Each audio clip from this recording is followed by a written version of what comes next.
You are in the Christmas mood with this very upsetting news and damaging at the same time in the motor industry. What is really going on in this Kenyan government? Because leo tumeamkia the new changes by National Transport and Safety Authority NTSA. They have proposed very damaging and costly charges to the motor industry, whereby close to 4,000% increase 4,000% increase of some of the services that they offer, which will affect you directly as a person who is dealing with a motor vehicle, either by selling a motor vehicle, trying to maybe open a dealership, lost for a person who has lost his driving license, lost a logbook, pia huyo amenyoroshwa kunyoroshwa. Now what has really happened and what is this changes all about? Before we continue, if you're new to this channel, my name is Patrick Mutuma and you are on Pamurick show. So today is Jam holiday, but before we continue sana, what has NTSA proposed and what is happening? They have proposed to fund the gap of their budget, which they are saying is around 2.3 billion, the budget that they need, because like last year they had a deficit of around 550 million Kenya shillings. And kitu ninanishtua sana, is it just smart DL na tunazilipia, not smart DL what do we call them, smart number plate, ama the current plate, number plate, at the cost of producing those number plates is close to 400 million Kenya shillings, of which tunalipia those number plates at a cost of 3,000 Kenya shillings. So I'm wondering, is the amount that we are paying not covering the production cost of these number plates? Why would they need more money, especially when they are saying they have a gap of around a budget for just new plates? I'm a smart DL together with a smart DL of 400 million Kenya shillings. Something is cooking, something is not going on properly. Now, what are some of these services that they offer? NTSA ili kama organization took place and took part of the motor industry services, licensing, kupata registration for dealership, and so many things that are affecting the motor industry. In this regard, wameamua now increase these charges. For instance, let me now start giving you what has been touched here. Could change color of your vehicle.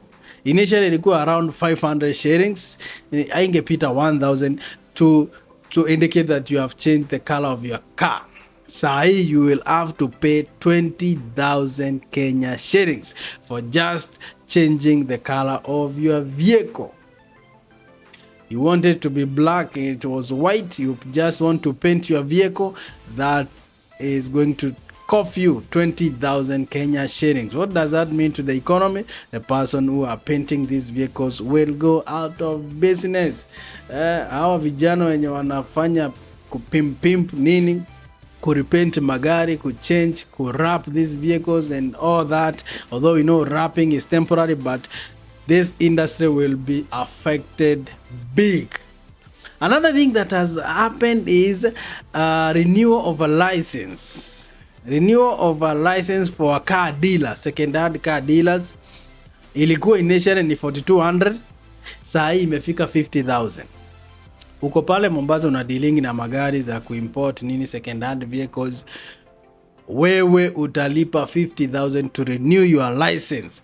Alafu mwingine kama mimi mwenye anataka kuanzisha motor dealership ya second-hand vehicles na ingia kama newcomer, I'm expected to pay 100,000 to get the license fee. Initially it was just 4,200. They have increased to that level. So kijana mdogo kama mimi ameamua sasa hii Pamurick show imeshika, customers wameingia wengi.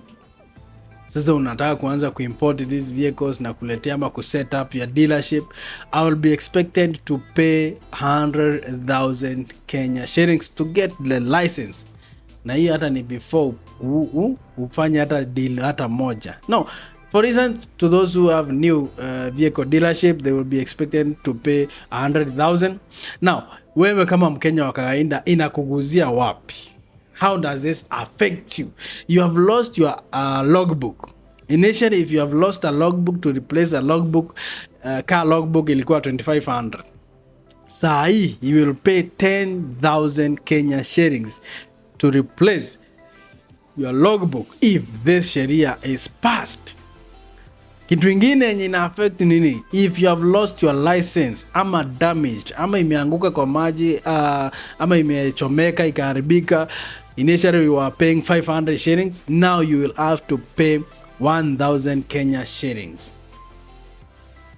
Hey, juzi hapa they had increased marriage sijui what certificate, they also increased to get death certificate fees, ID cost. They are trying to raise money, and the reasons that they are giving are very are not reasons that are genuine or even making sense to a common person who is paying these fees. Kitu ingine yenye inakuuma na itakuguza sana ni imagine you have your kavieko hapo, uko na Vitz, uko na Demi, uko na Passo, uko na Honda Insight, uko na Honda Fit, uko na Vitz, uko na a car that is above 1000 cc, a car that is above 1000 cc. Unataka kuuza hiyo car, maybe you own it and you want to sell it. The transfer fee of a 1000 cc vehicle and above will be 10,000 Kenya shillings. 10,000 Kenya shillings will be the transfer cost for you to transfer your vehicle to another person who is buying the vehicle. Hiyo but sahi tunalipanga 1660 1,600 shillings to transfer a vehicle. Haijawahi pita around above 3,000, haijawahi pita hapo. Saa hii imefika 10,000 if this law and this proposal is signed and passed. That means uzauza magari hapa itakuwa challenging. At the same time, the cost of buying a vehicle will go up. Whether the buyer or the seller who will be incurring this cost, itamuaffect sana. Kitu ingine hapa yenye inaguza watu ni nini? You are in the matatu industry, you want to register your 9-seater ama 14-seater matatu. Initially mlikuwa mnalipa pesa ngapi? 3,200. Saa hii you will be expected to pay 6,400 shillings. You have a 15-seater to 25-seater matatu. Initially mlikuwa mnalipa 3,700. Today, and if this law is passed, you will be paying 7,400 shillings. Na kama wewe ni kijana mdogo umeamua sasa kuanzisha your digital taxi company, umeregister, umeamua sasa wacha tu initiate this program, ufanye kazi yako kama Uber pale, umedevelop an app, umedevelop a company that you want to start your Uber business, for instance like a Faras, maybe Litro, maybe Nani, a company like that, to eat a Pamurick travel. You will be expected to pay 200,000 Kenya shillings to register that digital taxi services to operate in Kenya. Initially it was 100,000, so it has doubled to 100,000. So this one will limit so many upcoming Kenyans, because developing an app or an idea does not require so much money. But sasa hapa implement it and to make it operational, it is limiting so many people. Because for instance, I can decide I want to come up with an app that will be competing with these big companies like Uber, like Litro, like Bolt, but you are being constrained. Huwezi operate if you don't have 200,000. So kwa Wakenya wengi inauma sana. Finally, na naona pia before hii sheria ipitishwe naenda kuregister hii kitu mapema before next year, to get new number plates. Saa hii it is 3,000, but it will be 5,000 for the new number plates. What does that mean to the mwananchi wa kawaida hapa Kenya? Uta have to cough almost double the price that is currently being charged. And do you think this is fair?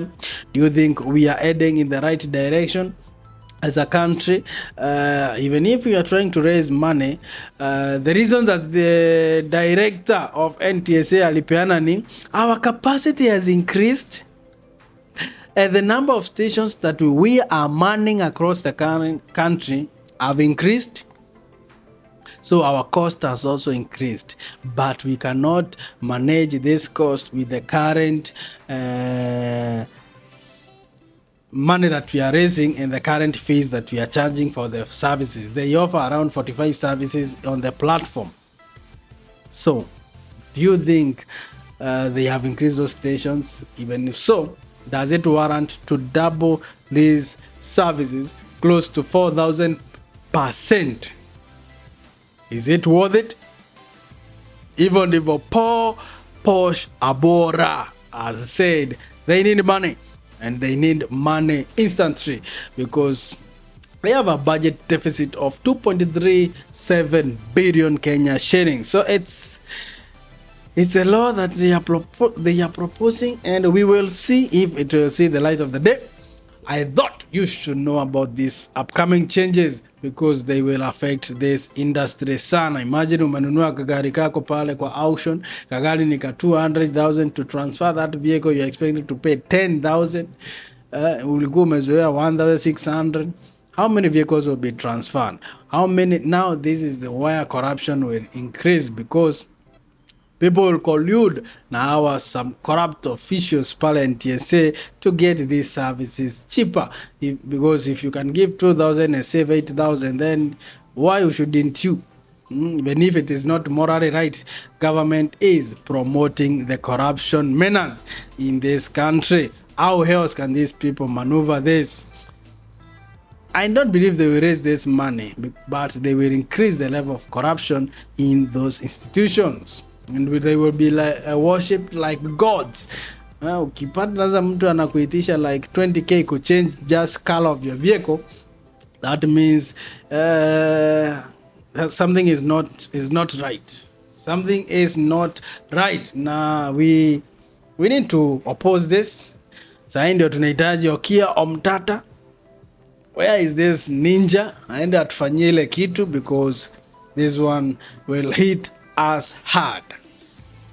However, if they must have to push this law, then we have no choice. We have to accept it and deal with it as it is. So I thought you should also give your opinion hapo kwa comment section. Tell us, what do you think? Do you think they have a good and valid point to raise this money, to raise these fees? Do you think it's okay? Do you think it's allowable?